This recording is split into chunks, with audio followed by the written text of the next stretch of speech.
Okay, looking at the St. John house, everything like in the pictures looks pretty cool. Nice little layout.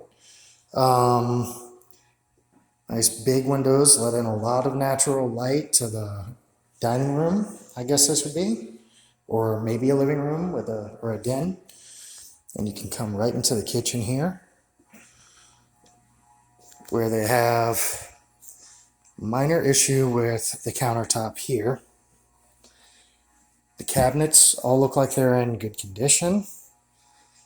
Appliances look fairly new. Again, everything's electric. And then we're back here. I love the vaulted ceiling in here. Brick wall, I'm not overly crazy about. Don't know why they have it, but whatever. Accent wall. All right, so again, there's your front door. Right here we have a little hallway closet. Over here, we have the door that goes into the utility area. Washer, dryer. This door, I'm not even going to try to open, but that goes off to the back patio. Have a water heater here. Have a little window unit for this area. Now, what's really weird about this door goes into the garage. Now, keep in mind, from the outside of the house, it's a two-car garage. There's lots of issues I see in here, one of which being some sheetrock stuff. Another one, big one, there is not proper bracing for these garage door rails. On top of that, look at all the daylight that's coming in from around that garage door. That whole garage door assembly, like the rails and everything, needs to be completely redone. At the base, there's got to be cement work that has to be done. There's a hole here in the ceiling from where there used to be a light fixture before they added this divider wall.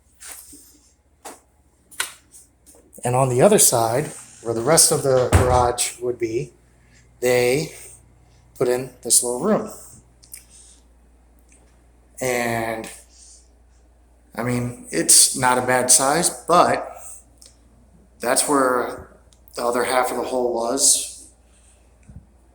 And they closed off the area going up to the other garage door. I don't know. I don't think it extends far enough out to be up against the garage door either. And I've got no way of opening that other garage door to find out, because it would open up and it would hit this wall. And we have the breaker box. It's got its own little window unit because it's not tied into the AC system. And they put in a closet, so it's kind of technically bedroom number one.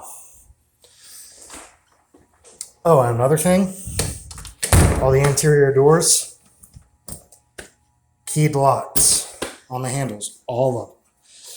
So that would have to change. We're back out here in the den. We have this little kind of interesting nook setup for your entertainment center, I suppose, maybe. Out here, we have the covered patio, screened in, but the screening needs to be replaced. There's a panel here that's completely missing. Lower panels are okay, but it looks like something kind of wrecked that one. Come around. The backyard's actually not a bad size. I got this nice kind of brick patio. This sunsail is torn to pieces. It's got to go. Banana trees, they're huge. They're like 12 feet tall, maybe pushing 14 feet. They have to go. Elephant ears, maybe transplant them. This big, beautiful flower here, that would have to be cut back and pruned. And then you've got the palm tree in the back corner. Fence needs some work. Free windows, bonus. All right, AC unit is in good shape. It's been keeping that house cool. The windows are all newer. And then we have a shed, which I'm not going to try to open. It's a little kind of baby fence. Kind of cute, kind of odd to me. And come back this way. I'll head back inside.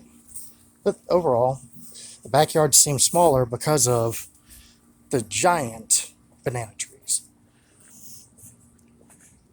Come around here, they upcycled some wine bottles as a kind of garden border. Neat idea. Oh, peppers. Looks like some jalapenos.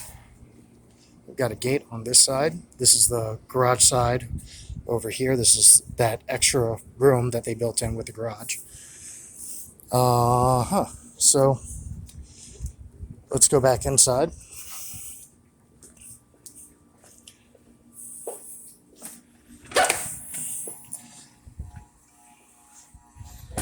Close that door, lock it. Okay. Now, we're going to come down the hallway, and to the left, we have bedroom number 2. Remember, technically, half the garage is bedroom number 1. Nice window, decent size. Looks like they started to do some work. They took the trim off for whatever reason and started to put all the trim back up, but it's not nailed properly. It's not caulked or sealed. They painted it. It's fresh paint. There's all kinds of like little defects in the workmanship here. This one, joints aren't too bad if they caulk it and then reseal it and repaint the walls. It's not terrible. We have a walk-in closet, kind of. It's a good size. Turn this off and close the closet door.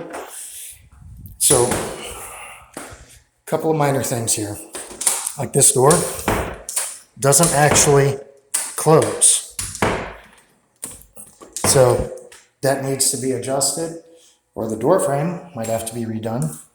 This door closes fairly nicely, opens fairly nicely, but again, that's a key lock on a bedroom door.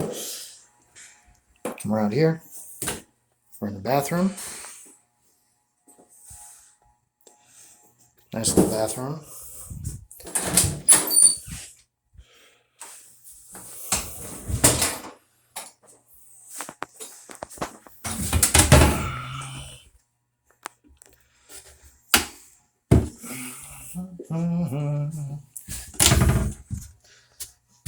Checking out the plumbing.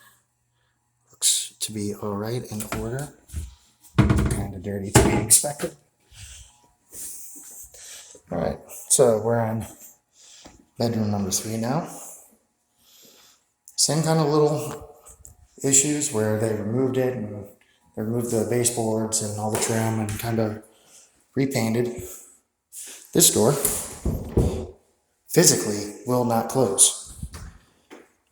It's hitting this part of the frame. Another closet, same size as the other room. Painted better. They have all the trim in place, but they didn't finish any touch-up work or anything like that. And look, Ethernet cable sticking out of the ceiling. But again, doesn't close. I'm scared if I try to force it closed, I might mess something up. Keyed bedroom doorway. Gotta go. Back in the hallway. And we have the master suite. The master suite has 2 closets. But in all actuality, it's 1 closet with this divider in the middle, so you have 2 doors. Why? Not a clue. I mean, all in all, it feels like there's a lot of unfinished projects, or projects that are finished and kind of halfway done. And here, again, there's like a little nook for an entertainment center in the bedroom. Oh, but when you walk in, there's no trim around here. So you got stud here, gap in the sheetrock, same on this side. This needs to be finished. This needs to have touch-up paint done. And there's paint, and I think that's some sheetrock mud all on the floor. Remember what I said about a whole bunch of small things? you got this. These tiles are not wood, they're ceramic, which is fine if they're installed properly, but there's grout. The grout's not spread evenly. In some places, the grout kind of over goes the gap there. Then you have the master shower, which is not bad, except this is one of my pet peeves with plumbing. So they bent all this copper to make these curving arcs and everything, and it really looks cool. It really does. Huge problem that I have, though. A few things. Number one, you have this beautiful glass tile. I like the tile. I like this pattern. I like that they continued the pattern into the drain. That's this strip here. That's all the floor drain. That's really cool. But if that's copper pipe coming out, that's grout right around here. There's no gap. Eventually, that grout is going to eat through the copper pipe. And when it does, guess what has to happen?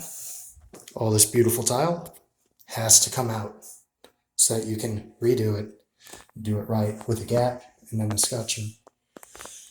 So, I mean, looks nice overall. Execution, not so much. Standard plumbing, they were lazy installing this. They could have just drilled 3 holes or 2 holes instead of cutting out a whole square. Turn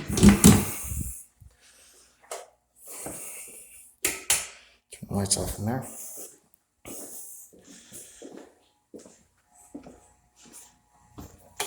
All right, and we're coming back out of the house now, back into the living area. Looks okay, but there's a lot of small things. A lot of small things that need to be taken care of. Lots of finishing touches.